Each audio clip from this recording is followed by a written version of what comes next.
You texted me, oh my gosh, it's a social worker from Arizona! You know what really makes us mad? Is wasting money on CDs with only one or two good songs. Yeah.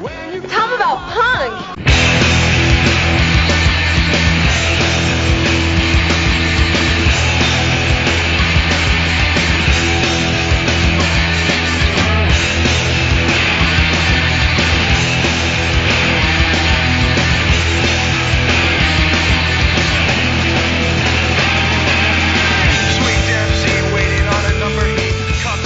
What's up, posers? Welcome to Punk Lotto Pod. I'm your co-host, Justin Hensley. And I am your other co-host, Dylan Hensley. And joining us today is our good friend, Cory. Cory, how's it going? Hey guys, I'm good. How are you? Pretty good. Trying to get over this stupid cold I've had for 3 days, but it's not working. Turns out using dirty tissues makes you sicker. I couldn't figure out where I even got this cold from because, I don't know anyone who's sick. And no one I work with is sick. The only thing I can think of is I did go to 2 different shows in, a week's span. So I'm assuming that all those little crusties at the AJJ show got me sick. Yeah, you got coughed on, open mouth coughed on by dirty teenagers at AJJ in Nashville. That's what happened. An open mouth cough. Yeah. That's rough. Well, I don't know. We don't really have much up top to talk about before getting into the show. Has anybody done anything exciting? I bought a lot of guitar pedals. I'm trying to sell a bunch of other ones and other pieces of gear, which has been going pretty well, actually, which is nice because usually you end up sitting on stuff for a really long time. But yeah, that's my big update. Just changing things to sound like the same thing, just in a different box. So that's my game. You should plug your Reverb page where you're selling your gear. Nah. I checked recently on, I think it was on Reverb. Phil Elverum was selling, maybe about a year ago, maybe a little more. He was selling one of the original drum machines that he used on a lot of the early microphones recordings. He used it, I think, on some of the early Mira recordings. Anyway, he was I can't remember exactly how much he was selling it for. Probably like 1,500 Canadian. And I looked, and no one had picked it up from him. So there's that piece of history is still sitting out there on Reverb, waiting for the taking. Is that microphone? Is that the microphones with David Bazan? No, I don't think so. Am I thinking or a different band? Pedro the Microphones? Yeah, Pedro the Microphone. What was his band called? That was the non-Pedro. It was something like that. It was the Microphones, but I know the Microphones is a different band. It was Headphones. It was Headphones. Yeah. Okay. Different AV equipment. You got your headphones. You got your microphones. Make it easy. Funny bones. Connected to the knee bone. We're kind of rambling around because I don't know why. Yeah, we're just starting things off loose for an exciting episode. Yeah. Actually, we're very excited to talk about these records today. So I guess we could really get into the show. This is the show where using a number generator and the Rate Your Music charts, we choose one album and one EP at random. And this week's albums are from the year 2001. It just takes some time, little girl, and a little out the right.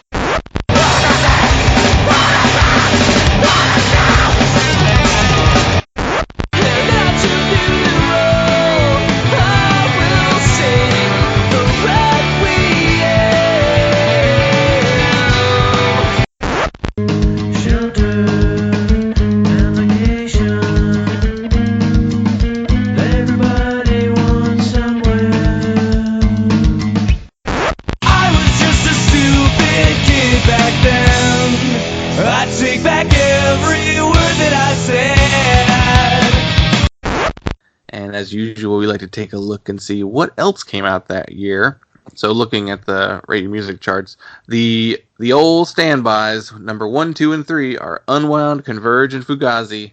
If these bands have an album in a year, they will be in the top 5 to 10. No questions asked. And this is the one, I think this is probably one of the only years where all 3 of those stars aligned. Yeah. Because Is that the last Fugazi album? Yeah. Mm-hmm. That's the last Unwound album, isn't it? I could don't not know. tell you. You already did an Unwound album earlier, right? Yeah, real early on. And Was I on that episode? I don't think so. I don't think we were doing guests back then. Okay. People didn't like our opinion. People didn't like our opinion. I think I remember thinking that I thought you guys would love Unwound, and you didn't. Yeah. But this is the big Unwound album. Yeah. It's the one that you go to. It's a great name for an album. Leaves Turn Inside You. Yeah. It's the one that sounds the least like Unwound. It might be the one I like the best that I've listened to. It's not really saying much. I thought it was good, but I didn't... I wonder if my opinion would change if we redid Unwound now. Now that we've listened to a bunch of shit. As 2 Converge fans, is Jane Doe still the Converge album? It's the important one. Yeah. It's not my favorite. It is great, but that's the one where you're just like it's so important for the band and for a lot of people that you kind of just like, I feel like you kind of just accept it as like probably the objective best Converge record, but it's not my personal favorite. It does all the things that Converge would become known for, I guess. I'd say if you're like trying to introduce someone to Converge, you would start with Jane Doe, just because it's the iconic one, and it's like the first one in this newer sound they went in. Even though it's not a drastic departure from their previous stuff, it's just tighter. Yeah. I mean, it was a major turning point in their sound, though. Towards like a more screamo-y, more frantic sound, and not as like metallic as their earlier material, and even their later material. I mean, it is kind of unique in their discography. Well, they got almost more punk after Jane Doe, right? They started doing. Yeah, You Fail Me has a couple of songs that I would almost call post-punk. Okay. And then later records, but it's interesting because like they got more punk, but they also got more metal in a lot of ways. Like I think they got a little more varied from song to song on their records after Jane Doe. I've never really been a Converge fan at all.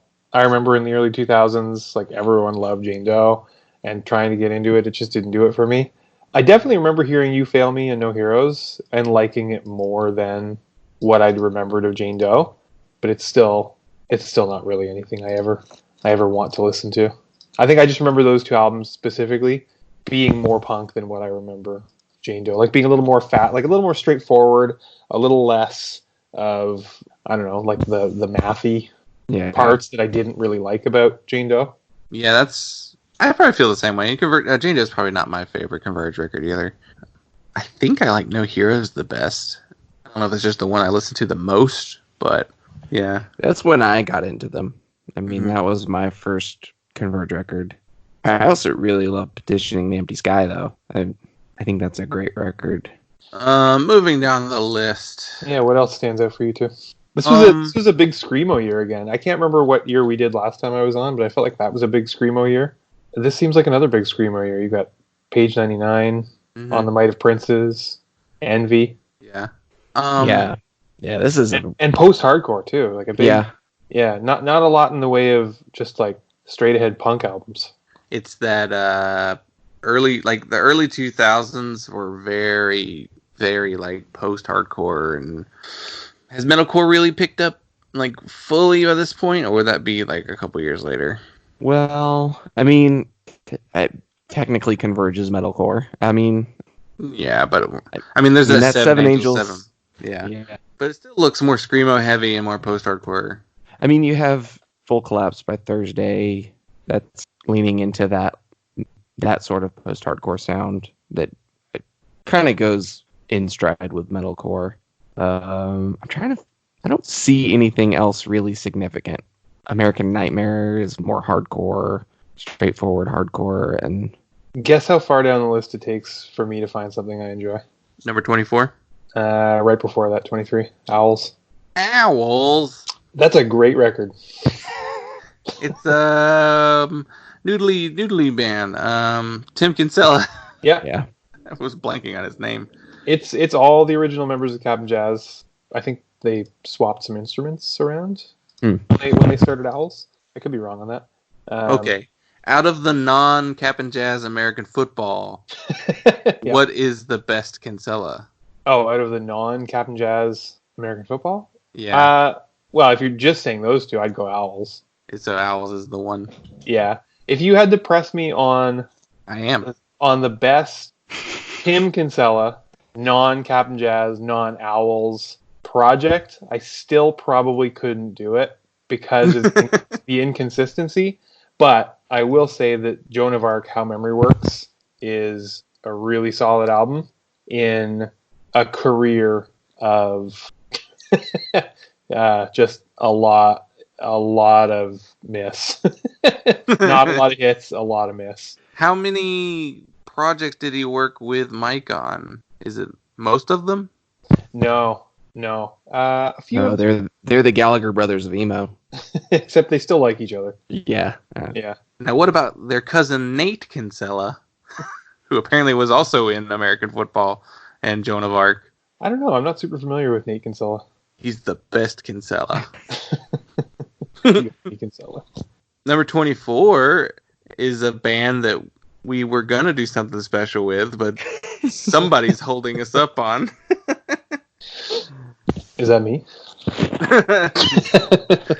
Yes, it is you. Yeah, I love the Constantines. One of my favorite bands of all time. I'll save my opinion on their self-titled album for That's Something Special that we do eventually. Yeah. We'll get there eventually.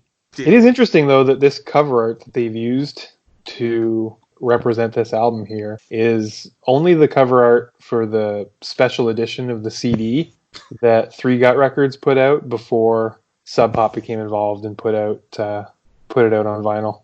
And then I think probably just reissued the CD in a non-limited edition format. I guess that's because it's the original cover. So it looks Yeah, like. this wasn't the cover that I was familiar with. I've seen this before, but when I was just scrolling through the list and not looking at names, I was looking at album covers first. Mhm. I didn't pick up that was the Constantines. Yeah. We did skip over Jimmy Eat World's Bleed American. Yeah. What? Yeah. What? Yeah. That's like their only good record. Yeah. That's not true either. Eh. I like Futures more, but What? Nobody Oh, likes that's me. Futures more. It's I do. Clarity or Bleed American. I don't think I like Jimmy Eat World at all. I don't really like Clarity. Well, don't ever fly out of Sky Harbor again, then. That's Sonic the Hedgehog level. Yeah, Jim Adkins is gonna come find me. He's gonna meet you. I don't think he likes Clarity. And he probably doesn't even like Bleed American anymore either. He only wants to talk about the new stuff. Strike Anywhere changes the sound at 31. That was a big record for me as a 16-year-old. Do you have the arrow tattoo? No, but if I was 16 and they allowed 16-year-olds to get tattoos, I absolutely would have. I spray painted it on the back of an army jacket. It's their symbol, the Hot Water Music logo, and the Alkaline Trio heart. Like those are the three from this time period that like every orgcore punk got. Is there anybody else missing? I don't know. Nobody got the typewriter font Idlewild Hill for Oscar, so the Bouncing Souls orb. People get that? Do people get that tattoo? I think they do. I'm gonna Google that. I have a Dropkick Souls. Murphys back piece. No, people get the anchor, the heart, the broken heart, and the anchor, and the crossbones for Bouncing Souls. What about But that is page 2? That is definitely a thing. Page 2, there's your favorite band, Me First and the Gimme Gimmes. No. There's there's a Burning Airlines record, Identikit. There's Lars Fredriksson and the Bastards, self-titled. Yep. Blink-182's Take Off Your Pants and Jacket. It's a good album. No, it's not. Really not. Hey, it's the is that the first Dashboard? I think the first is Swiss Army Romance, isn't it? Or but this, I don't know. I could be wrong. No, yeah, Swiss Army Romance is first. Yeah. This is the second But one. Places. What's on that? It's got This Bitter Pill. Does it have Vindicated? That's got Screaming Infidelities. No, Vindicated was probably like The Spider-Man 2 soundtrack. what's the Sellout record? A Mark of Mission, or is it Dusk and Summer? Mm. Neither of Dusk you and are up Summer. on Dashboard history. I'm only a fan of his Further Scenes Forever work, which The Moon Is Down came out in 2001. Yep, they put that record out, and after he left, Yeah, he had quit the band, and then they made him come back and record all the vocals for it. Then he went and did Dashboard. he's not even the best Further Seems Forever vocalist. Nope. John Bunch is. Though unfortunately, those aren't the strongest Further Seems Forever songs. Looking at some of the rest of this list on page 2 as well, it's starting to make sense why I saw Good Riddance, Anti-Flag, and Strike Anywhere on the same bill in 2001. Yeah, it's a very 2001. That's a real obvious thought that, they were all touring records. Yeah, but together. Yeah. Yeah. Also, in something that may surprise you, maybe it won't, I really like this Carry On record, A Life Less Plagued. I don't know that. I have probably heard it, but I haven't spent much time with it. I've seen that album cover a lot. Yeah. They were pre-Terror, I believe. Didn't Todd Jones go on to join Terror or start Terror? Isn't Todd Jones the Nails guy? And also Terror, isn't he? I don't know. I don't know my Terror very well. Probably gonna get Yeah, he was yelled at for the that. original. He was the original guitarist in Terror. Yeah. And Nick Jett, who also joined Terror, was the drummer for Carry On. Yeah, I know a little bit of hardcore. Yeah, you're more legit than we are, at least in regards to Terror. Terror. Okay, I've never enjoyed Terror, but they used to play Ottawa what seemed to be once a month. They were there so often. Number 96 is Him. I just felt like pointing that out. That is definitely a very 2001 artist. Though I guess his Infernal Majesty, isn't that what it is? Yeah. Oh, I didn't know that. The big one was the year before, Razorblade Romance. That was like in every single Hot Topic. That Heartogram, when that was called. Mm-hmm. That's a very 2001 tattoo. Yeah. We should all get Him tattoos now. Oh, Hey. okay. Yeah, I feel like the heartogram it's more defining of the whole like decade. Because I remember Love Metal and Dark Light. Those records were very, very big. Yeah. With a certain like type of person. Like the goth kid who didn't know anything about Joy Division. Whose introduction to goth was through like early 2000s dark metal. I guess we could just play around in these charts forever. Yeah, we could. I do want to point out, the further back you get, you do start to see some big metalcore names with some early releases. There's a Ringworm record. There's So Sedate, So Secure by Darkest Hour is surprisingly pretty low. I mean, it's not the best Darkest Hour record, but it's good from what I remember. Cory sending us inappropriate photos. I don't want to talk about it. I just wanted to point it out. What number was that? It's not coming through the It was chat. in the 400s. Oh, okay. And when I look at the artists, I'm not going to find out how, but related artists include the Dillinger Escape Plan. What? All right. If you're curious, go look up the artwork. No, I'm not telling anybody to do that. It's number 487. Ugh. All right. Shall we talk about the albums? Yeah, let's do that. Let's do it. All right. This week we got number. Well, I didn't write down the number. What? Number 86. Number 86 on the album charts, and it is Adam and His Package, Redefining Music. With a fellow, I run a record label and its name is File 13. He's a tall, dark, Arkansasian motherfucker, and I couldn't say for sure if he actually likes me. I guess it's possible I nag too much and I get inside his head. He does make me laugh in his own special way. He likes the Grateful Dead. That's not funny. You're undercover funny. You're only funny when I'm not around. You're undercover funny. With a mark, beep, beep, punk, fucking football now.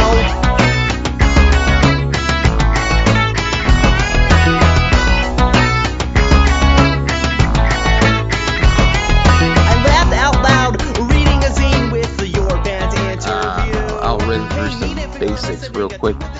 Adam and His Package is the one-man band of Adam Gorin from supergroups Armalite and TV Casualty. Did you guys see TV Casualty at the Fest a few years ago? No. Well, probably would have been about 10 years ago, I guess. So long ago. It was a long time ago. They were good. A couple years ago. Yeah, TV Casualty was the Misfits cover band fronted by Ted Leo. Yep. And Armalite was the more hardcore punk band with Dr. Dan Yemen from Painted Black. Adam Gorin was born in the Bronx and grew up in Philadelphia. Redefining Music is Adam's fourth album, full length. He had quite a few EPs as well, and was released on Hopeless Records. And Adam performs vocals, plays guitar, and programs The Package, which is his QY700 sequencer. So, Cory, whenever we sent you the list of albums to talk about, Yep. you seemed very excited to talk about this one. I remember when I first got on Twitter and was trying to figure out whether it was going to be a professional Twitter, because I was using it to meet other people in my field and communicate about my work, but also I like to talk about music, and so I was trying to figure out okay, what is my Twitter presence going to be? Is it going to include music talk? Is it going to just be for work and professional communication, or what am I going to do? I remember one of the earliest things that I tweeted was something about basically just testing the waters and trying to see how much music talk I could get away with, and thinking and tweeting something like, one of these days I'm going to write a Twitter essay about the importance of Adam and His Package on the social consciousness of a particular demographic of teenagers growing up in the late 90s, early 2000s. Did you ever write that essay? I never did, because it didn't get the traction that I had hoped. Yeah, I don't know. I feel really strongly about Adam beyond the immediacy of the jokes, of the humor in his music. I do think that throughout all of his albums, there is this undercurrent of social justice, of anti-homophobia, anti-racism, feminism, important social topics that I don't know whether this was intentional or not, or whether this was just him expressing who he was as a person. But when you're 15, 14, 15, 16 and highly influential, you need people around you to, in all forms, whether those are the people in your immediate circles, your friends, family, but also the influences that you're taking in through popular culture. You need people around you to provide you different messaging than what you would otherwise receive through mainstream messaging, mainstream music, mainstream popular culture. And so I do think Adam was really important in that regard, because he was able to weave in humor. And so, he's got absolutely ridiculous songs next to songs like Hats Off to Halford about, commending Rob Halford for having, the fortitude, I guess, to be openly gay in a famously homophobic metal scene. Yeah, that's all very cool stuff about Adam and His Package that you wouldn't expect to really first talking point. I remember being I probably heard. I remember hearing Adam and His Package for the first time. I was trying to trace this back. I was probably about 14, and my family was living in California at the time for a few years, and we were moving. That was the summer that we were moving back to Canada. And I remember being in the backyard at a friend's house where we were kind of having like a little, goodbye gathering for my family that some friends of ours were hosting. And some of my friends were over, and we were in their backyard swimming.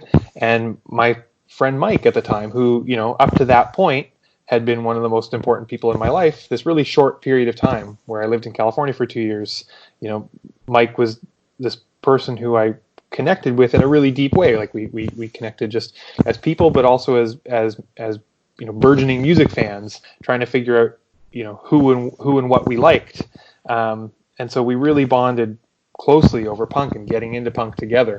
So that relationship was really formative and significant to me. And so I remember this backyard pool party where he showed me Happy Birthday Ralph by Adam and His Package, and just loving it, like thinking, this is so funny. Like, you can write songs about your friends. It was really apparent that Adam was writing about someone that he cared for, but in a funny way, not in a hurtful or a mean way, but still pointing out the things that, annoy him about Ralph, his good friend. So that moment stands out as being really significant as my introduction to Adam. And I think that's important because, as I was saying before, that hook, being attracted to something that's funny, that appeals to the humor of a 14-year-old boy, but in a way that still diverts your attention away from maybe mainstream culture. I think that's important. Oh yeah, for sure.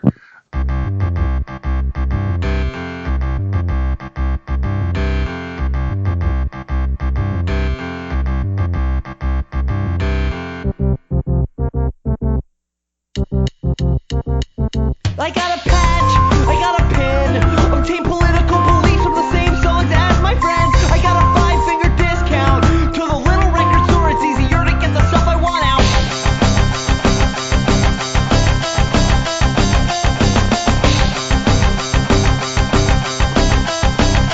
And if you want fair compensation for the work that you do, well then, greedy. Yeah, we have amazing names to call you. Ever think there's a difference who you're stealing from? So fine, I'm not punk and you are a moron.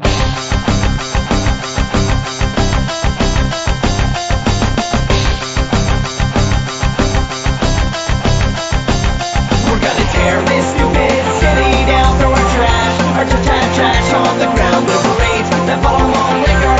Oh, I get it, anarchy means that you litter. We're gonna tear this stupid city down, throw our trash on the ground, liberate that bottle of liquor.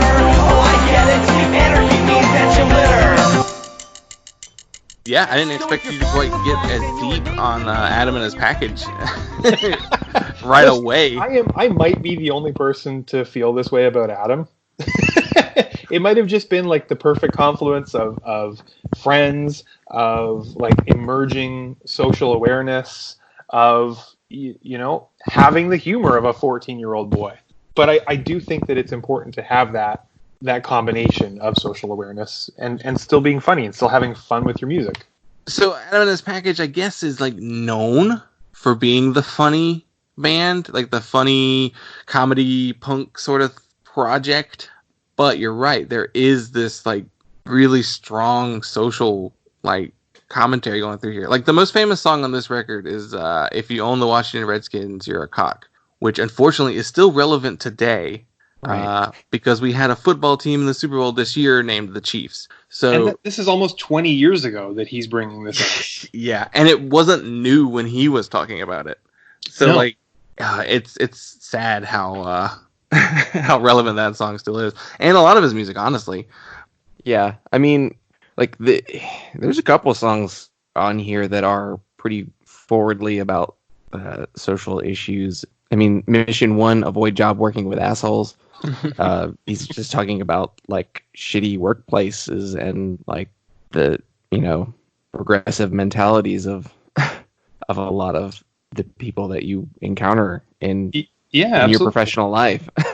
I think you could maybe extrapolate out a pro-environmentalism message within the punk community from "Anarchy Means I Litter." Yeah. Yeah, he had this. I think he had this really beautiful way of combining the personal and the political in And I don't want to seem reductive when I say that, in a way that appeals to young people. But he very much does. He appeals to young people in the same ways that Weird Al and They Might Be Giants do. Yeah. Like AJJ. Yeah, AJJ. Yeah, true. It's like this. It's like you get people in with the humor, and then like while you're there, you actually take advantage of your like place and like talk about something important. Yeah, you subvert the expectations with a progressive message or a progressive politic, which is something I wish Weird Al and They Might Be Giants would do more of. They Might Be Giants. I can think of a few songs that were, but yeah, and their humor tended to take the front seat more than I think with Adam. But I think there's songs like Your Racist Friend. Sure. Yeah. I know there's more, but that one's probably the most significant to me. But I like sports, so some things I force myself to miss. Like I never met an athlete I like in hockey. In Texas, when it comes to Native American nickname teams, even within the context of sports, it's awful and mean. And you'll go, wah, you're so PC, and I will say, hey, wait, my, how have the tables turned? The being a fucking threat is a desirable trait, huh? While we're on the subject of changing team names, there's no jazz in Utah and few lakes in LA. Just this once, give me the benefit of the doubt. The Bulls became the Wizards, two violets, get out and you'll go, wah, you're so PC, and I will say, hey, wait, remind me again how it came to be that being the stupid American is a desirable trait.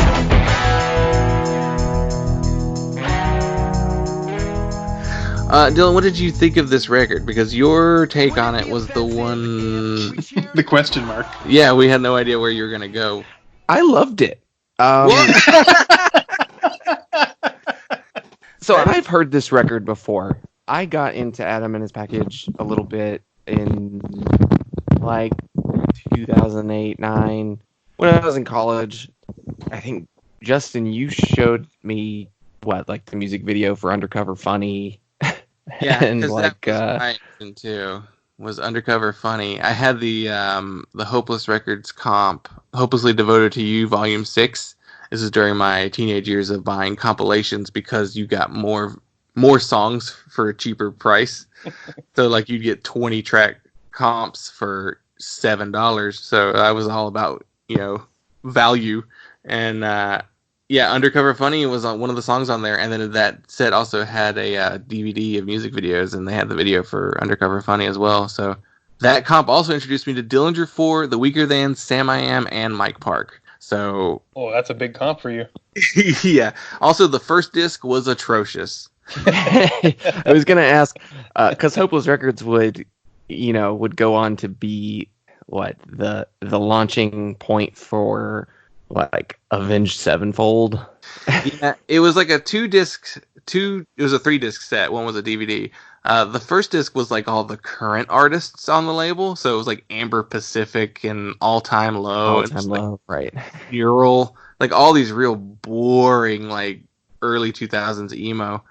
But for some reason, the second disc had like all the like older bands on there, so like the stuff that they reissued, like the stuff that they had done a couple years earlier. So like I loved the second disc because it had like all those great songs on it, and yeah, that was just an odd compilation. But so were either of you familiar with this album in whole before listening to it for this week? Yes. Okay. This record because I know I had downloaded Attention Blah Blah Blah. I listened to that a ton in college, like freshman, sophomore years.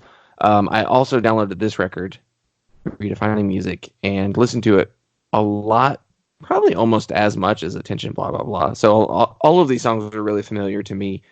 And Anarchy Means I Litter is like, that phrase has been stuck in my head since listening to this record for like the first time and just being like, oh, right, like, yeah, there's a lot of like shitty punks.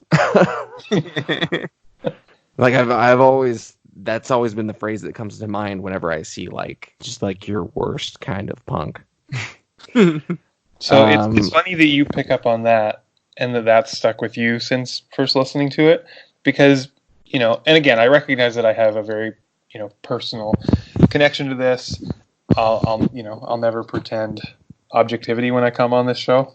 But, you know, I think that beyond just the political awakening or the political awareness that Adam offers, like there's other ways that this album in particular has informed the way that I think about my life, or the way that I think about my friends in particular. One of the things that I like so much about Adam is that, you know, he unabashedly throughout his discography talks about loving his friends, and in particular loving his male friends. And so on this album, the phrase, I think I hope I die before my friends do, because the alternative makes my stomach hurt sometimes. Like, that's something that I carry with me. Yeah, I was reading the lyrics to that song yesterday, getting ready for this episode, and I was like, damn, this hits hard. Yeah. But then he flips it and makes it funny, because then he talks about the second tier friends I could horribly get through.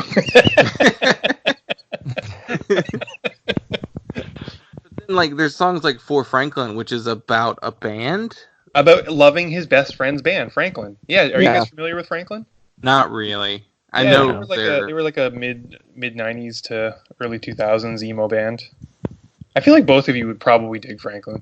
Maybe, yeah. I like a lot of the stuff from that time period, so there's a good chance I would. But he makes it this funny love letter send off to his friends and their band. Would you say this is probably the most serious Adam record? I would say between this and Attention Blah Blah Blah. So, okay, that's the one that I was most familiar with. Yeah. But I also feel like there were more funnier songs on there. But I don't know, I guess there were funny songs with like an actual meaning behind them, because like the Palestinians are not the same thing as the Rebel Alliance. Yeah. Is definitely a political song. Absolutely. And does anyone else in this room want to marry his or her own grandmother becomes this song about like not wanting to see your grandmother die lonely. Yeah.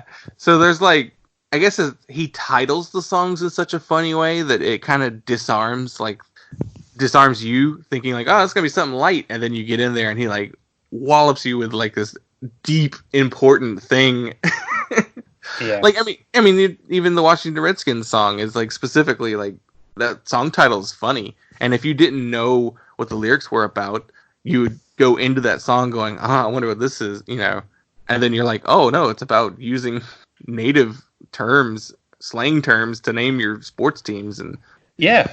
And he I mean, even within that, he sets up this argument in there where he's got that little that brief aside about like taking on the critics who would say like, well, Adam, what about the Saints, Angels, Padres too? Ain't that the same thing for Christians that's offending you? Like, you know, he dismantles these arguments within the song. Yeah. Well, there's even a line in there too where he even comes up with like a strong alternative, and like, or you know, the line about I don't want to say the word myself. It's an older term for black people. Yeah. It's not accepted anymore. And luckily he didn't choose the worst one. I think he was aware enough to, even in the context of a self-aware song, to not actually use the worst word. But it's talking about like with a beatbox cheer and a big foam afros. Yeah, he's talking about how that would be offensive. Yeah, yeah. And that you wouldn't do that, but you don't apply that same logic to indigenous peoples. Yeah, exactly. Yeah. And there's a line in there, he's Jewish himself, right? Yes.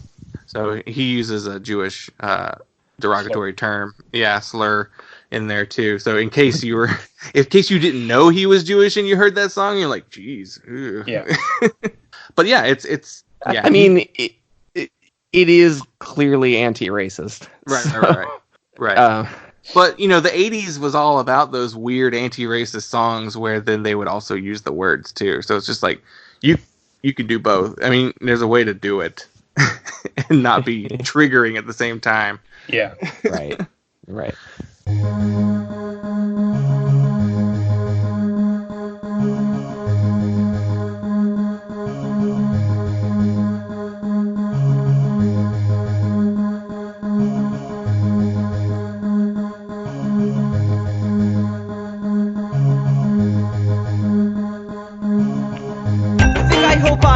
Before my friends do, because the alternative makes my stomach hurt.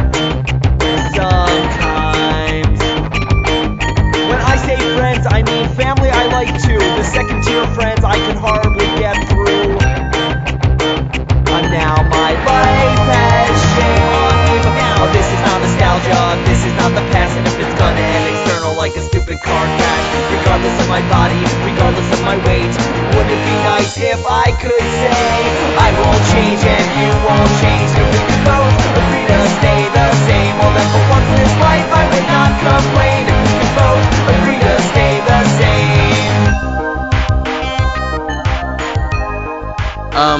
How did you feel about the three When- mountain goat carvers? I didn't know what your text meant. Okay, so there are 3 Mountain Goats songs on here. Yeah, Who was listening to the Mountain Goats in 2001? and they're all great. I didn't even know These they are were. the only Mountain Goat songs that I know because of Adam. I didn't even know they were Mountain Goat songs until I was reading the Wikipedia on this. I was definitely open to accepting the mountain goats into my life only because of Adam. Like, okay, if he's covering them, there must be something there. I'll try really hard. At this point, I don't think I'm ever going to get into the Mountain Goats. That's fine. No, I'm not. I think it's number one, my weirdest. There's something odd about the cult of personality around John Darnell. I don't think he likes it either, but at the same time, it's very odd. And I've also noticed it's starting to grow around Sean Bonnet of AJJ as well too. Because when I went and saw them last week, when he walked out on the stage just to like sound check and tune his guitar, this audience of teens just started screaming like it was like somebody from One Direction had come out on stage. So I was like, and he just like awkwardly waved and was like, he didn't seem comfortable with it either. So You texted me, oh my gosh, it's a social worker from Arizona! So I get that same vibe from John Darnell. Like, so I guess it's just thoughtful singer-songwriters create this very intense connection with people, and it's and there's just the thing with the Mountain Goats, they're very, very important for, I think, a lot of people who have struggled with mental illness, with depression and anxiety, and because that's something that he sings about a lot, and talks about a lot as an artist. So I think that's a big part of his significance and his importance to people, to where I think the fandom is a lot stronger than with just like your average frontman of a band. I think there's a deeper emotional connection to him as an artist, because you know how clearly he struggles with the same issues that you do. So yeah, I mean, I get it, and I respect the Mountain Goats. I personally don't really enjoy their music, but I get why people like them too. At the same time, there's just too much music now. Like, there's no way I could just jump into this band now. An insane amount of records. Yeah. Anyway, you don't have to like the Mountain Goats. Which songs are the Mountain Goat songs on here? I know Seed Song is one of them. Yeah, Seed Song, Going to Georgia, and Alpha Desperation March. Okay. yeah. Which Seed Song and Going to Georgia are actually two of my favorites from this record, Yeah. weirdly enough. And Going to Georgia is a song that actually the Mountain Goats don't even play anymore. I think they just got really tired of playing it. So Well, I mean, if he was covering this in 2001, like, when did those songs come out? 90s. Yeah. Yeah, these are all like still the boombox era Mountain Goats. Yeah, I don't know if I could even attempt to listen to anything like that. How'd you feel about the Madonna cover? So I didn't even know that was a Madonna song. And the note on Wikipedia. Yeah, there's a note on Wikipedia that says the lyrics have been changed to include the word fuckface. Does that show up on the Wikipedia for the song? That there's, let's see, cover versions. Oh, good question. Does not show up as a notable cover version, though it absolutely should. So someone should go edit that and include the fuckface line. Yeah, it's not even on the master list of cover versions of Madonna songs. All right, we got some editing to do. I don't think I know this Madonna song. Really? Yeah, I don't know what album is it from or what time period. 85? Yeah, it's a pretty big early single for her. Does he arrange it in a completely different way? Not really. I have to pull it up. It was. Here's an interesting fact about the song "Open Your Heart." It was originally a rock and roll song titled "Follow Your Heart." It was written for singer Cyndi Lauper. It actually sounds, at least the way Adam does it, it sounds like a Cyndi Lauper song. I would have actually suspected it was a Cyndi Lauper cover and not a Madonna cover, but.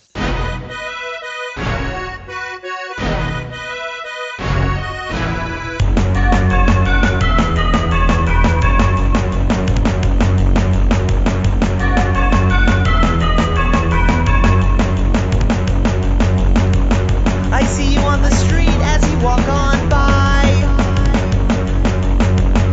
You make me wanna hang my head down and cry.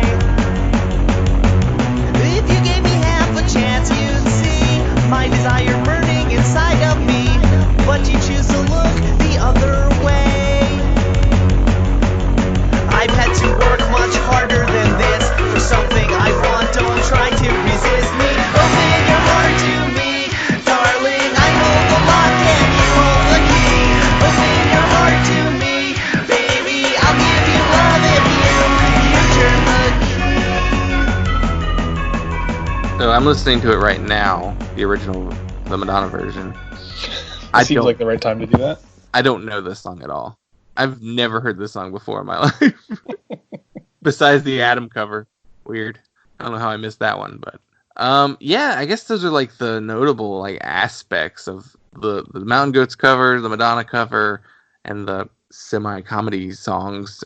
I guess that's like the things that you think of the most. Yeah. But yeah, I was revisiting.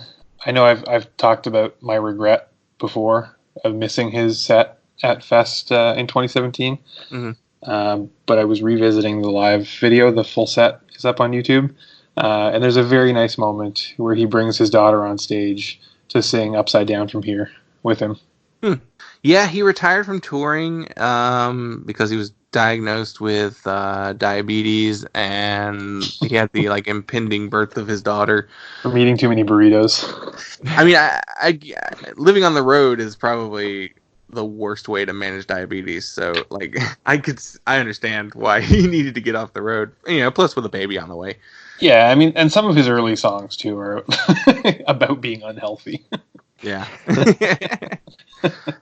But it's nice to know that he like did perform at Fest. I kind of wished I'd gone to see him too. I don't know why I passed up. There must have been some conflict. I missed him to see half of a Banner Pilot set that I'd seen a dozen times before.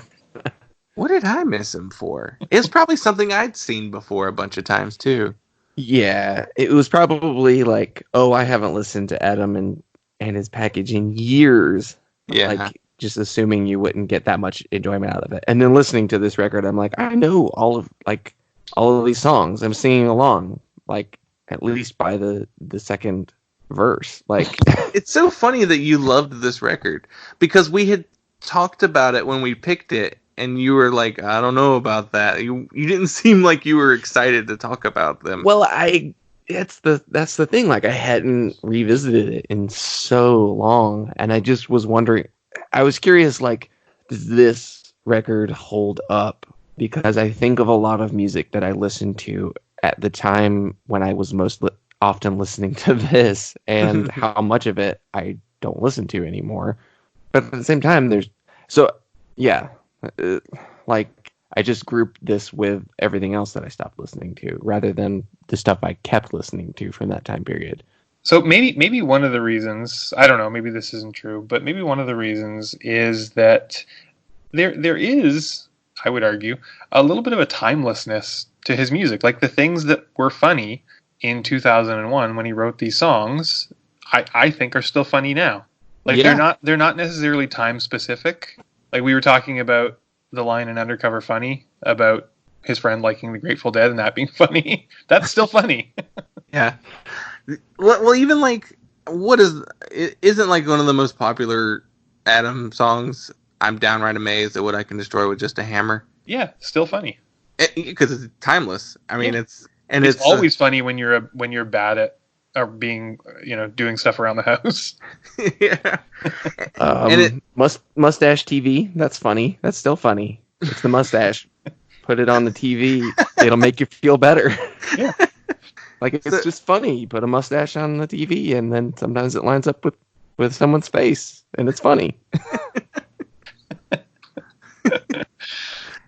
I need to go back and listen to like all of his stuff. I think you do. I was listening to Just Ahead right before you guys called. Still funny. There's a lot of Head songs, like Head with Arms from Attention Blah Blah. She's Just Ahead off Making Love. Head of Septa knows of me, yeah.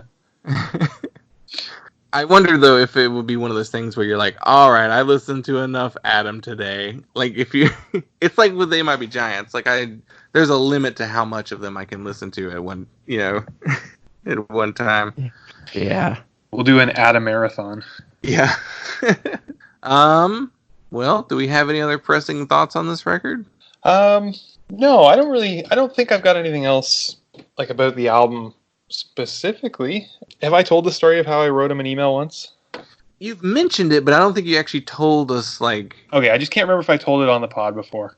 Well, if you have, I don't remember you telling it, so... No, I don't remember you maybe mentioning it. You maybe mentioned it in passing on the show, but I don't know. I don't know the story. I feel there's nothing really...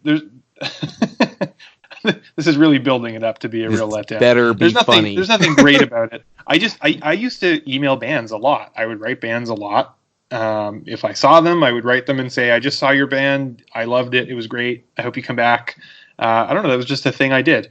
And most people would write back. I wrote Strike Anywhere probably around this time, and they wrote back. I know, I don't know if we've ever talked about DBS on here, but they were a great Canadian band. And one of their singers and guitarists, Jesse Gander, has now gone on to be a pretty successful studio engineer in Vancouver. He's recorded stuff like Japan Droids, a lot of like bigger bands and more well-known Canadian bands. I wrote him probably 10 times in my life to tell him how much I love DBS and to ask if he still had DBS records laying around, and he never did. But he always wrote back. And anyway, so one of the other people that I wrote was Adam. And I don't remember why I decided he needed to know this, but one of his other more famous songs is "Lord, It's Hard to Be Happy When You're Not Using the Metric System." Mm-hmm. Where he talks about the importance of the metric system and how he wishes that Americans would use the metric system. And because of my like moving around so much, I've always been a little bit like measurement. I struggle with measurement. Depending on where you live in Canada, I don't know if this is official policy or not, but very frequently, while you're supposed to be learning the metric system, you will in fact be learning the imperial system. So I grew up on the East Coast, and I remember growing up and learning the imperial system, and then moving to California and continuing with the imperial system, but also having a little bit of the metric system built in there just because of everyday life. And then moving back to Canada in a region where then I had to readapt to the metric system, and then moving to a different region in Canada where, because of the proximity to the border, very often people use the imperial system.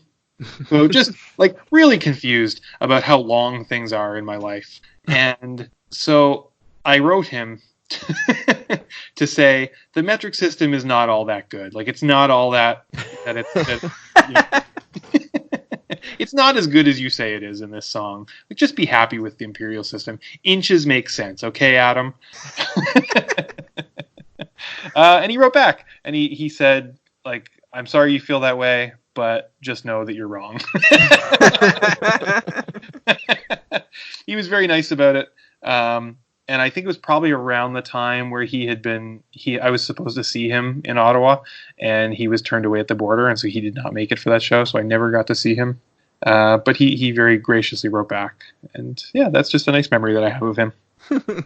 That's funny. Yes, in the United States, where we measure things in liters and gallons. So Right.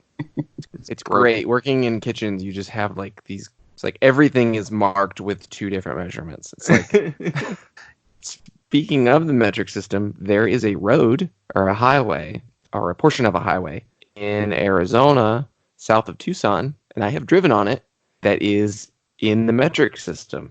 So it's What? really weird. You see these like kilometers on these interstate signs for mileage, and it's pretty cool. It's like I forget what the reason was, but it is a highway. It continues with that measurement. Was it a lot of Into Canadian snowbirds Mexico? moving down there? No, I think it has something to do with Mexico, which Okay, I believe does use the metric system. got it. Did you know in the UK they measure their like roads and highways and stuff like that in miles, but they use the metric system for everything else? I did not know that. It's very odd. It's like Confusing. you use the rest. Why do you pick miles for the roads? I don't know. Well, they measure weight differently too. Yeah, you're a stone. Yeah. Yeah. Oh, it's 2 stone. What does that mean? Say it like the guy from the Subhumans, though. Oh, Hey, Justin, how much do the Subhumans weigh? 8 stone, mate. I don't know how much that is. It's a stone is in English an imperial unit of mass now equal to 14 pounds. 14? Why is it not an even number? 20. That isn't even a number. I mean, you know what I mean. Like a round number. I think it's still a round number. Like a score is 20 years. I always thought of it as like a stone was similar to a score. Nope. How many stones throws away are they? How many scores old are the Subhumans, Justin? 4. How many is that in fortnights? All right. Final thoughts on this album? I liked it. What would you rate it? You know, we've talked about getting rid of our rating system. About getting rid of it? Why didn't you tell me this before? You've got all these rubrics set. I'm still going to rate it. We need a metric system to better standardize our rating system. I'm going to give it 4.2 centimeters out of 5 centimeters. We measure our songs in centimeters, our albums in centimeters.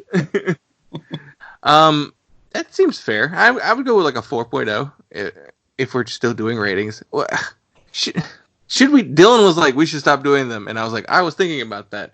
And should we? You guys can stop doing them. It's your podcast. I'm going to give this an 8 chains out of a furlong.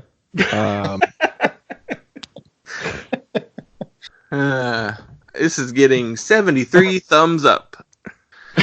Over like weird, not measurements. All right. Well, let's move on to what. So we're not going to give it real rating. I don't want to. I give it a real rating. Mine was still following my rubric.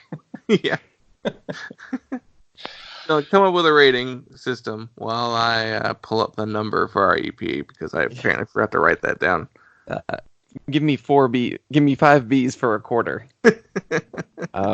Just give me 2 seconds to refill my water glass. I want to say, I do want to point out, I have this record list rated on Rate Your Music at a 3.5. I don't know when I did that. I did that on September 4th, 2014. Good Lord. Yeah, I didn't realize that I was rating things on Rate Your Music in 2014, but there I was. I'm going to bump that up.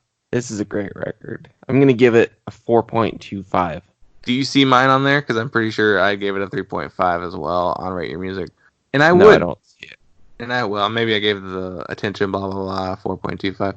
Yeah, I would give it I give it a 4.0. I'm not, I guess that means I'm the lowest out of everyone on here, but that's where I'm at. I guess Cory's still getting his water. If he's going to do that, then I'm going to get coffee. Well, I'm going to get water then. Stay tuned for this brief intermission. Were you guys still talking? Hello? All right, for our EP, we got number 52 on the EP charts, and it is MxPx with the Renaissance EP. They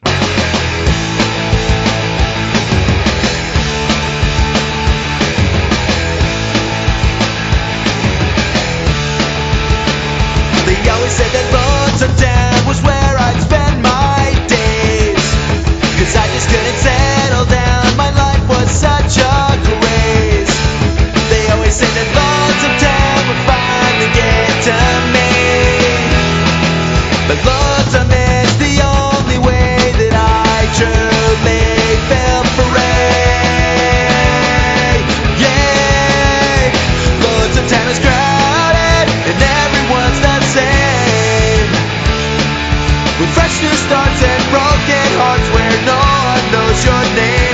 The Lonesome Town is crowded, I'm always first in line, with fresh new starts for broken hearts and wasting all my time. MxPx formed in 1992 in Bremerton, Washington. The Renaissance was released between their 5th and 6th studio albums, 2000's The Ever Passing Moment and 2003's Before Everything and After. And this was released on Fat Records. Fat Really? Records, yeah. Huh, I didn't look into that. I didn't know that. That's kind of interesting. It is, considering they only ever released another 7-inch on Fat Wreck. It was The Road Less Traveled. It was like a limited edition 7-inch single, just 2 songs. Strange. The only 2 things they ever released on Fat Wreck. And I think because at the same time they were still signed to A&M Records, so it's kind of odd. The personnel on this record is Mike Herrera on bass and vocals. Tom, how do I say his last name? Wisniewski on guitar, and Yuri Ruli on drums. And the EP was recorded and produced by the band themselves. So Fat Wreck put this out, which is weird because MxPx was pretty much associated with 3 labels for the majority of their career. They started with Tooth and Nail Records, they signed to A&M Records, and had a pretty famous struggle between those 2 labels because Tooth and Nail had them under contract, they wouldn't release them, and then it created this weird bitterness between them and the label, and then A&M was putting out the later records, but was still including the Tooth and Nail logo on there. It's this weird mess for a really long time. And then they leave A&M, they sign to Side One Dummy, release a couple albums there, and then go back to Tooth and Nail. So it's odd that they decided to go back home, but... They released a self-titled album in 2018. They have so many releases. This is one of 9 MxPx CDs that I owned. But they kept going after you stopped. Yeah, I stopped after Panic, which was their first Tooth and Nail record, or not Tooth and Nail, their first Side One Dummy record. I mean, they just have so much. They've got a couple cover albums. Mm-hmm. They have a lot of greatest hits releases as well. Yeah, they have a couple. There's 10 years in running. Yeah, I had Let It Happen and 10 Years Running. I own 2 MxPx comps. And then there's also the Ultimate Collection. Yeah. There was a re-recorded version of Life in General. Yeah, that was a self-released thing. Why? They have a couple things self-released. I don't think they own the master, and that's why... Well, they definitely don't now. Yeah. So they re-recorded it in 2016. I listened to it when that came out. They gave it away for free too online. So I don't even know why they bothered doing it. It sounded the same. It was just why did you do this? You didn't change anything about it. And yeah, they put out an album in 2018, self-titled. Yeah, so they still tour. Well, Tom and Yuri don't tour with the band anymore. It's Mike and a couple other people. Are they still in the band though? They still record. They're just done being on the road. Okay. Which makes sense because they were literally in high school when they released their first record. They were, I think they were still in high school when their second record came out. So they were children. It's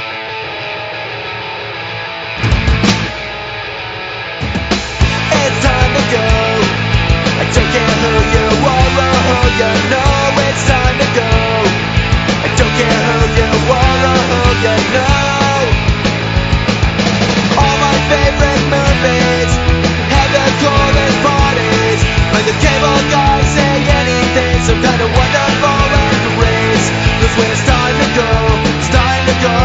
Day-to-day life, it's not a TV show.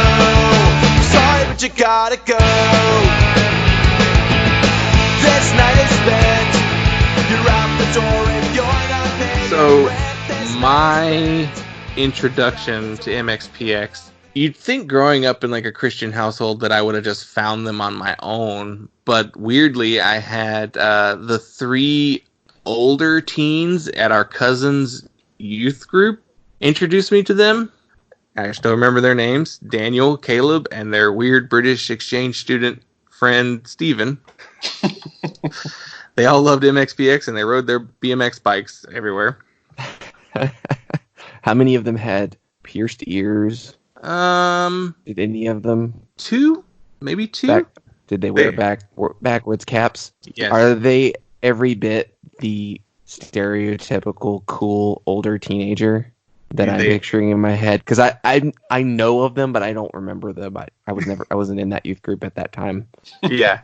They were cargo shorts, gray t-shirts, backwards hats. One or two of them had like an earring and one had like gauges later, I think. No, they weren't gauges. They were those little like black studs. Just little studs, yeah. Yeah, that like too early for gauges. Good Charlotte would have like those little studs.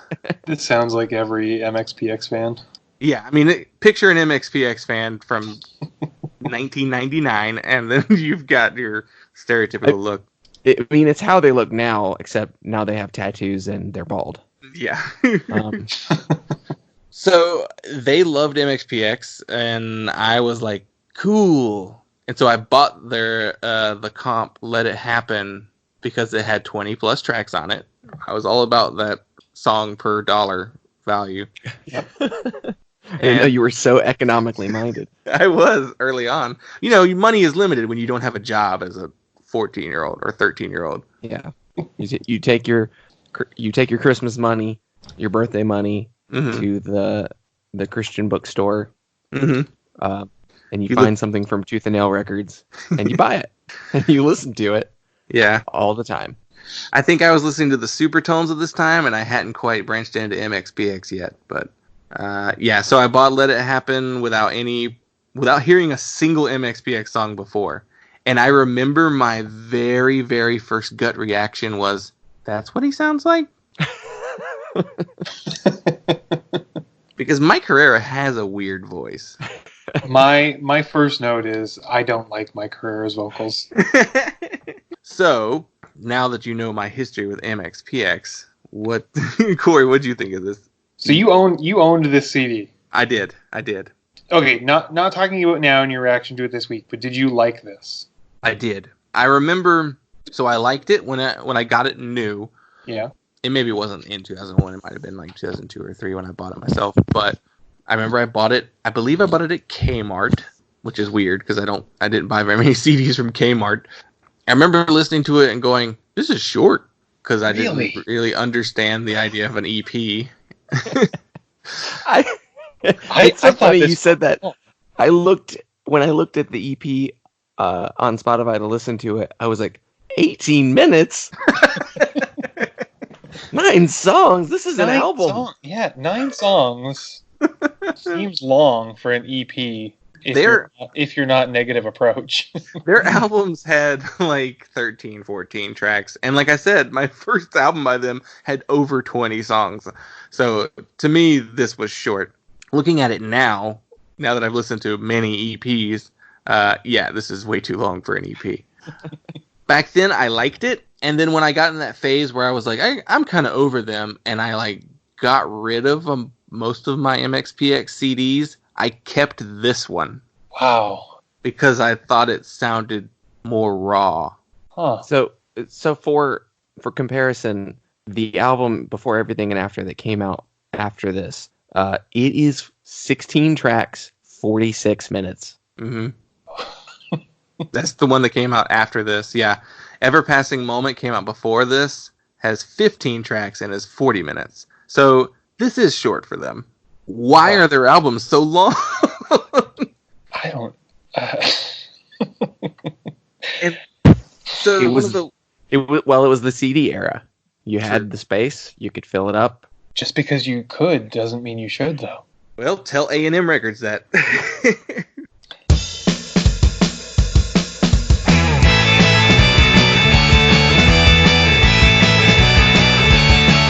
You're the opposite of me and I'm the opposite of you. I know I'm really young and that my life has just begun, 'cause I'm the opposite of you and you're the opposite of me. I've done all I can do, so would you do the same for me? I'm getting stronger all the time. It's an uphill battle, but I'll be fine. You're the opposite of me and I'm the opposite of you. You're the opposite of me and I'm the opposite of you. You're the opposite of me and I'm the opposite of you. There's nothing I can say. Yeah. There's nothing I can do. I didn't like this. Like, at all? I thought Lonesome Town was okay. Yeah. It was it was an okay song. It sounded kind of like Screeching Weasel. It became kind of a staple of their Okay. live show later. Lonesome Okay. Town was like the main single for the EP. Yeah, I thought it was okay. I thought the opposite was okay musically, Mm-hmm. but lyrically was awful. Well, that's an MxPx song for you. Okay, so this is kind of what I want to know, because I have a story about MxPx that I'll save for the end. But I think I've told you both this one. Yeah. I don't know. Tell me this. Oh, okay, you're gonna like this one then. This one's more impactful than my Adams package story. I definitely listened to MxPx a little bit when I lived in California. So, like, I probably heard them for the first time when I was like maybe 12, 13. The perfect age to hear MxPx. A neighbor, Yeah. a neighbor from a few doors down had Teenage Politics and Life in General, and I borrowed that. I borrowed those two CDs from him and a Pennywise CD. Man. I didn't like Pennywise. I thought MxPx had some okay songs. I kept them for a few weeks. I think I remember liking Teenage Politics better than Life in General. That's not the popular choice, but that's interesting. No, I remember thinking. Well, I'm just looking at the track listing now. I hated the cover art to Life in General. I still hate it. I think it's terrible. Yeah, it's a bad album cover. Move to Bremerton, I revisited this week to just listen to it, to see, like, just kind of sample from across their discography. Move to Bremerton's all right. Yeah, I it's remember very, hating very Chick repetitive. Magnet. Sorry, I didn't hear you. Move to Bremerton is very repetitive, but yeah. Yeah, it's good though. I remember hating Chick Magnet then, and still hating it now.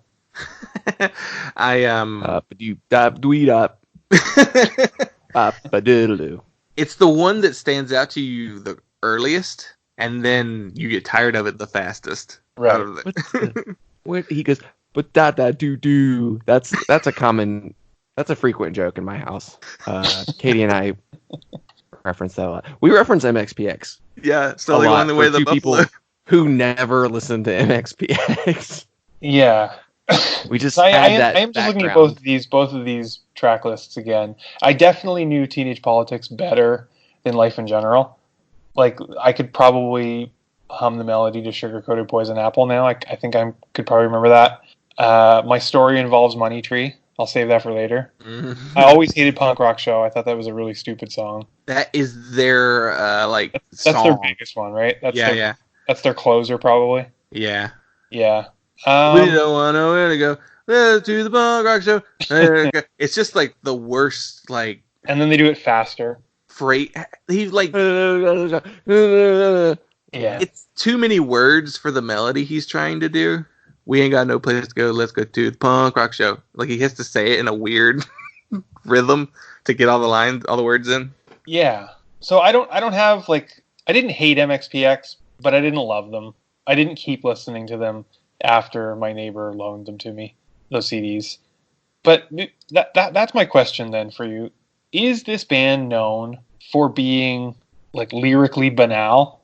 Like, what are they even saying in the opposite, for example? The opposite of me is the opposite of you. Life is pretty strange, and yeah, I think we can agree. Listen, you don't come to MxPx for the lyrics. Okay, so is that something that's just accepted? Yes. I think so. I don't. So MxPx were always lumped in as a Christian band, but you would literally never know that if you read any lyric to any of their songs. There's But nothing. I don't think you would know where they stand on anything from reading any of the lyrics to any of their songs because they're not saying anything. Well, what he's saying in Teenage Politics is, well, they're so confused. Politics, schmolitics. You're a teenager. It's too confused because they were literally teenagers. That's fine, but they weren't teenagers in 2001. No, but they're still younger than we are now. That is true. And considering they got very successful very early, they never had to do anything other than be MxPx. In fact, they have never stopped being MxPx, except for that one time Mike Herrera was on House Flippers. I did read an article about that. I liked it.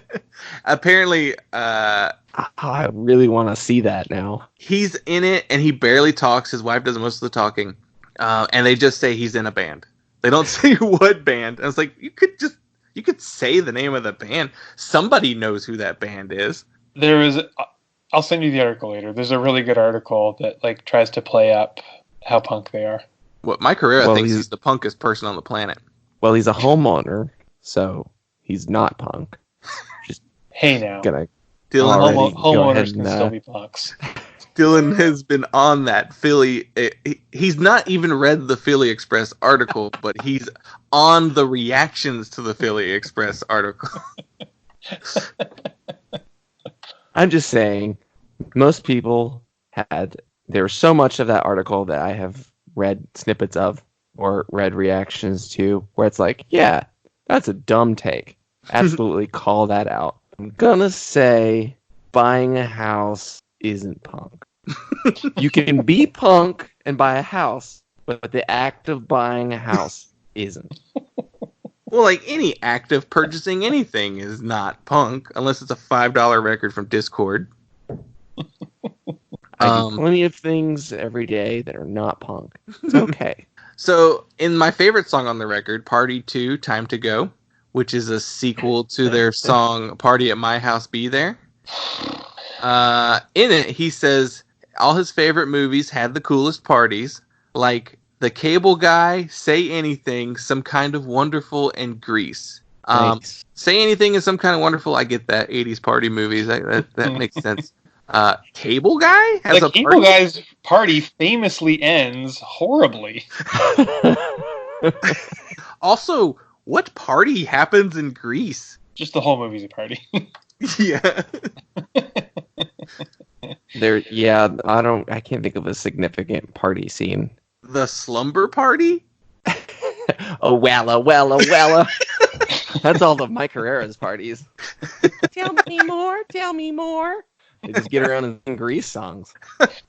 Yeah. Those MxPx lyrics are, there's two songs about towns, Lonesome Town and Talk of the Town. And I'm pretty sure they talk about towns a lot on their earlier records, too. We'll move to Bremerton. Yeah, and we'll hang out. Yeah. This has Yuri Wakes Up Screaming, which is just a dumb joke song. Yeah, I didn't like that one. No, it's not. It's what I liked when I was 13, but... I thought most of these songs were really bad. I thought Time Will Tell was unlistenable. Time Will Tell. And the lyrics were horrible. It has a weird metal breakdown in the middle of it. Mm-hmm. I thought Talk of the Town was also unlistenable. It has an Offspring style intro, and then it turns into like a skate punk song. I'd say most of these songs turn into skate punk songs halfway through. Yeah. Got a voice and I'm gonna use it about a change of mind. I know things now that I didn't know before. I've got the upper hand and I don't want to abuse it, but soon I just might find I'm locked outside. My foot's not in the door. There's something in the back of my mind telling me to leave it behind. But I'm always seem to find the hard to do with kind. I thought I'd do in the back of my mind. So, you want to know? When I take my for the episodes, I put down ratings for each song. Yeah. Just keep track of what songs I like the best. You want to know what my ratings were? I do. Lonesome Town, 4 stars. Wow. Letting Go, 4 stars. Party 2, 4.5. Wow. Time Will Tell, 3.25. Opposite, 4.5. Wow. I'm pretty sure nostalgia is adding a whole point to each one of those songs. Yeah, this is wild. I don't know. Wait. What was your rating for Don't Look Back? Because I've got a 3.5. comment about that. 3.5. It's slower in the beginning, and then like it speeds up on the chorus. It's a little too long and does too many different things. But also, are they stealing from Alanis Morissette in the lyrics? What I have to look at the lyrics because I don't know what any MxPx song is actually saying. It's like being tired, but you just can't sleep. Your bed is obsolete. It's like finding out the best things in life are free after you already paid. Doesn't even rhyme. Isn't that just ironic by Alanis Morissette? Pretty much, yeah. Yeah. I'm sure it's 100% ironic. Yeah, for someone who's literally spent his entire life on the Warped Tour, he sure does sing a lot of songs about time and getting older. It's like you've not had to get older at all. Oh. Even their love songs don't really like say anything or even really that romantic. I don't know.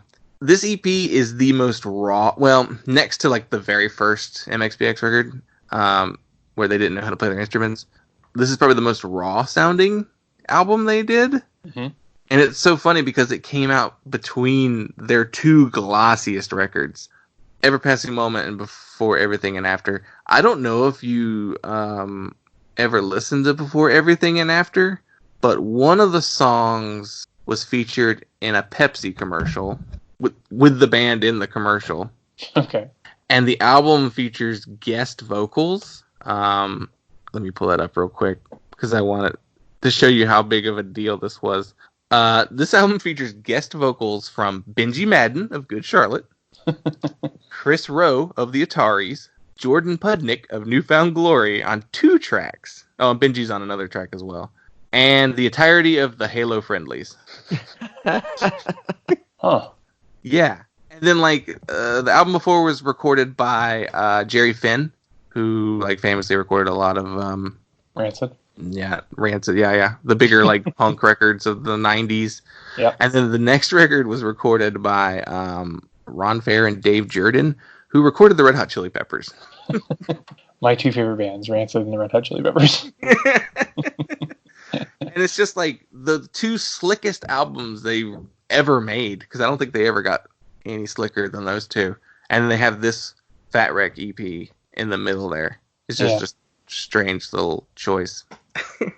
I've kind of dominated the discussion on this one, but... No, that's okay. I took over Adam's package.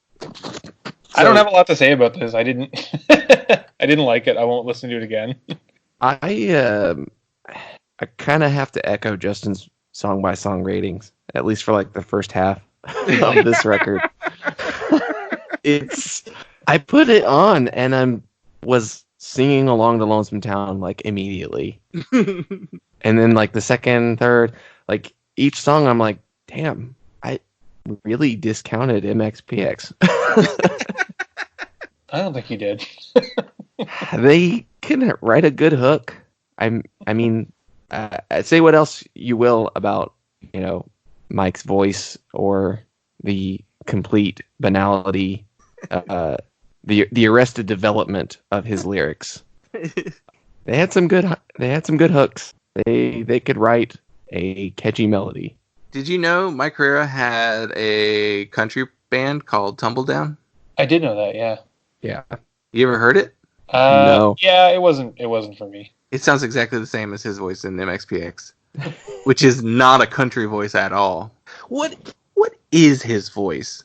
I think it sounds kind of like Ben Weasel. I don't hear that at all. It's West Coast. I think it's just vaguely, generally West Coast. Left Coast. Sorry. It's the Bay Area. I mean, it's the Green Day effect. How everyone who played punk music in the 90s just sounded like that. I don't know. I guess 16-year-olds in 1994 would, immediately. Wait, wasn't Green Day 16-year-olds in 1994? How old were they? No, I think they were older than that. Yeah. But they were teenagers when their first albums came out, right? The Lookout stuff. I don't know. Yeah, it's not nasally, but he's Well, definitely I mean- singing in like his head voice.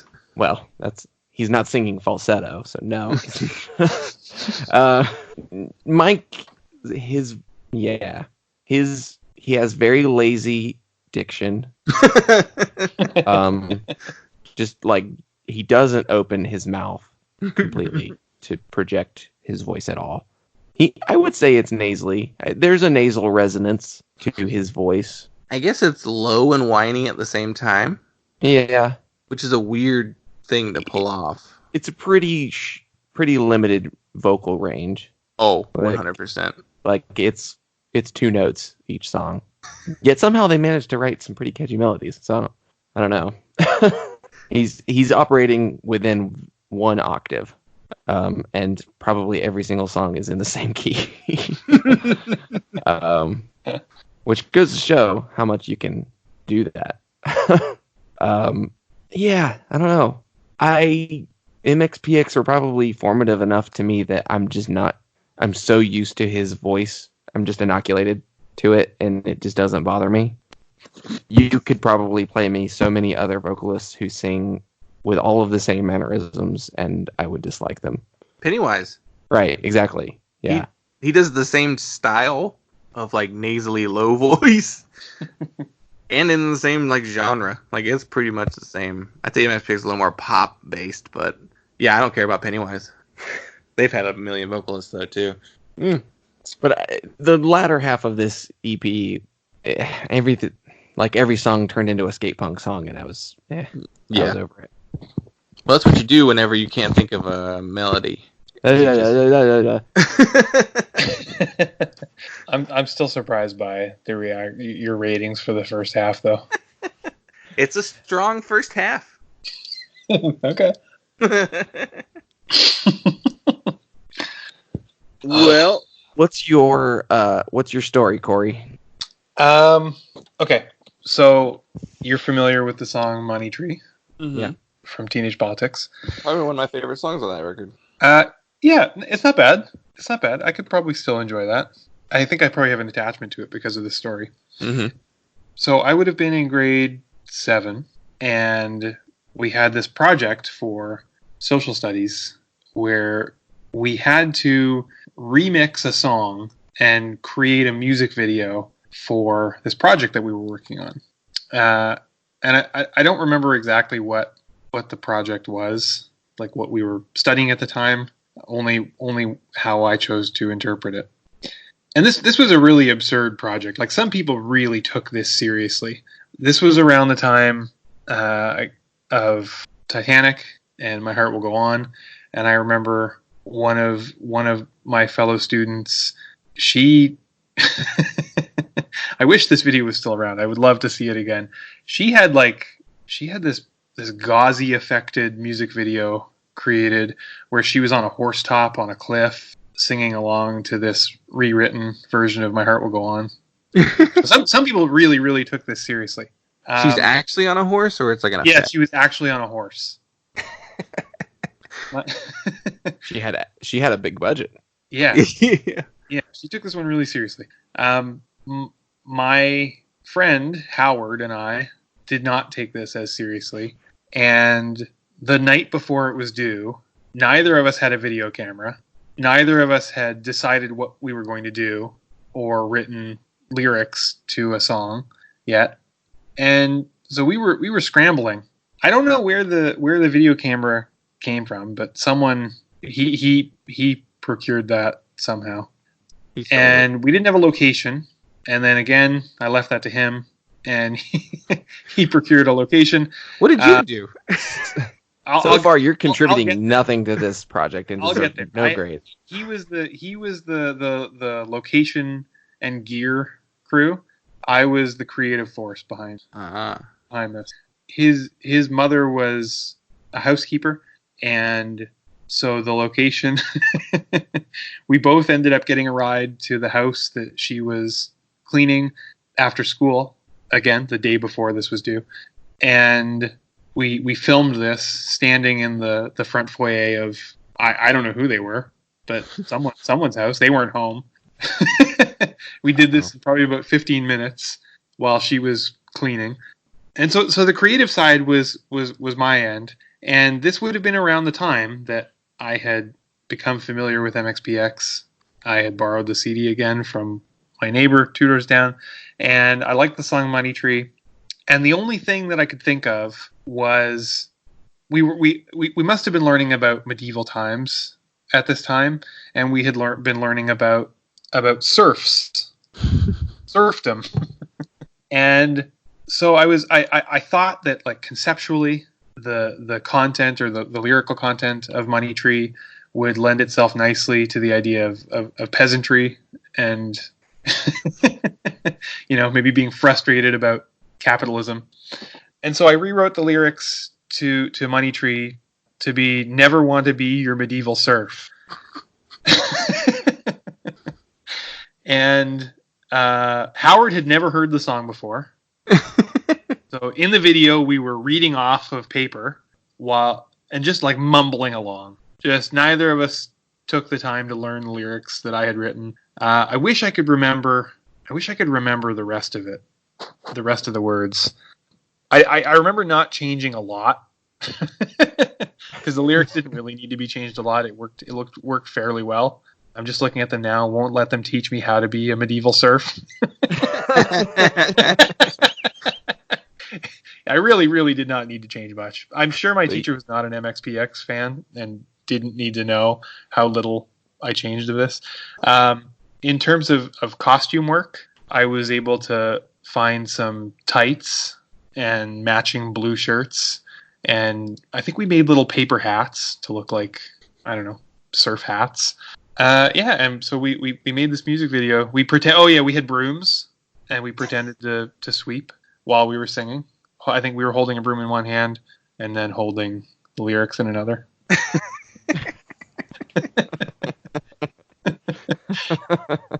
And I remember doing way better than deserved on this project as well, given the like how little effort we put into this. I remember not doing so bad. They make you put your money down, and they take it. Yeah, I didn't have to change that. Yeah, there's very little. I like the idea that you maybe kept they've got you planted in the ground, even though you eliminated the Money Tree line from the song. I think I might have changed the word planted.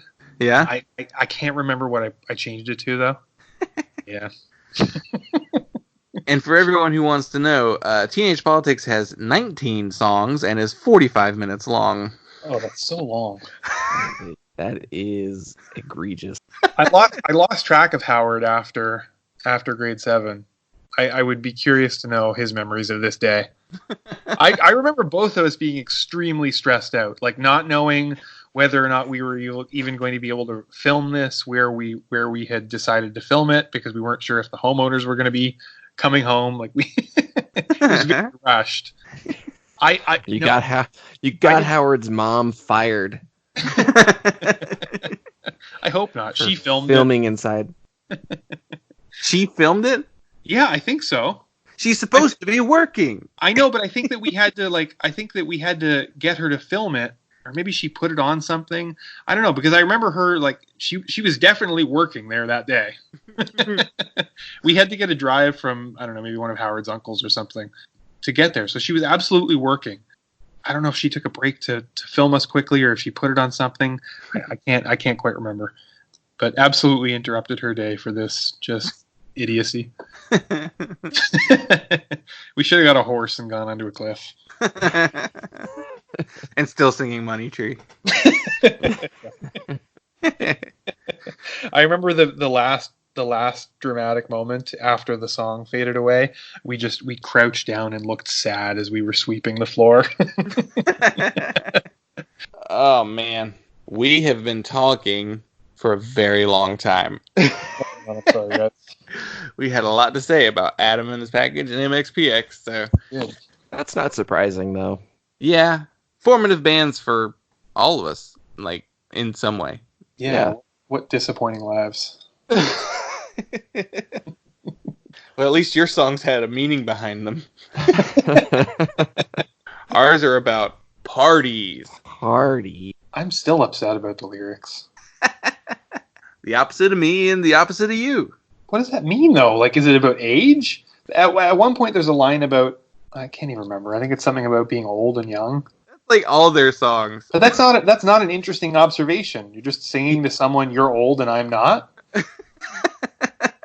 Isn't Time Will Tell like about that too? It's wordplay. It's not. These things are opposites. But they've had too long of a career to accept this. Yeah, by this point they'd already released. I don't think 10 Mike albums. Herrera was really paying attention in English class, being in a successful pop punk band as a teenager. Yeah. And he definitely didn't go to college. By the way, the first MxPx album has 21 songs and is 48 minutes long. Well, I'll let you guys get back to your MxPx pod. We just need to start that show. Well, this one's just like the last one. Very It's a song-by-song MxPx podcast where every episode is pretty much the same. I'm sure that exists already. the ever passing moments pod. Slowly going the way of the podcast. Yeah.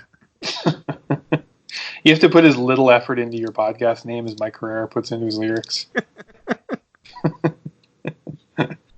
Yep. So, I guess So we're not rating this one? stars. I'm not going to rate this one. Yeah, I don't know. I would give it probably 2 nautical miles out of. That feels low. No, I'm gonna. It's not good. Like it's the first. It is a very uneven disc, and it's only an EP. So that tells you what the latter half of probably the rest of their records were like. Really only like a 3.5. Mm-hmm. And Yeah. maybe not even that, honestly. Like a 3.25 probably sounds more accurate. If I'm being 100% objective, it's probably a 2.75. But with my nostalgia goggles on, It's a straight 5. it's a 4.0.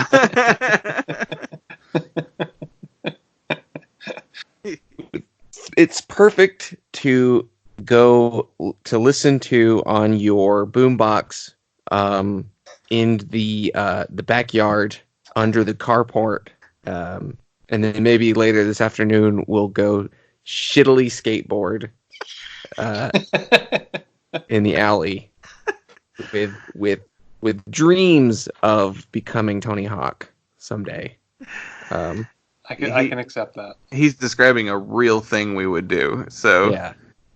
Our lunch was probably microwaved hot dogs on slices of white bread, not buns. Our mom's gonna hate this episode. Luke, don't play.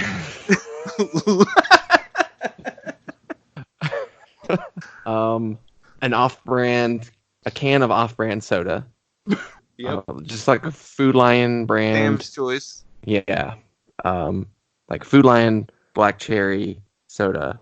Yeah. And then we went and stood outside and played CDs. All right. Well, I accept that this is the perfect music for that. All right. Well, next week we are talking. God, I didn't even write down the year. What am I doing? Hold on. This is your podcast. I am ill prepared. I don't make monkeys. I just train them.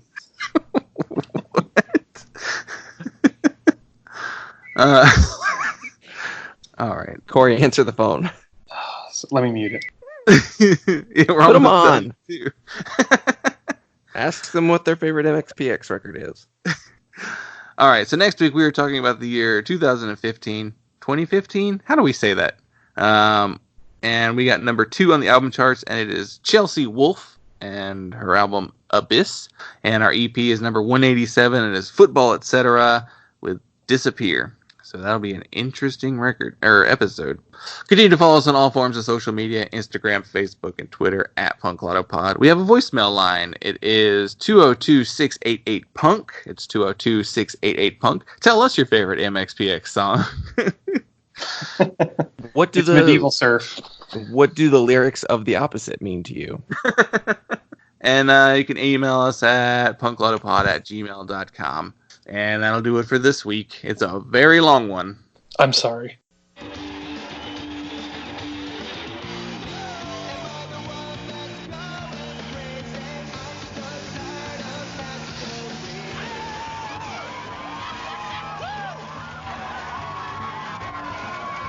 That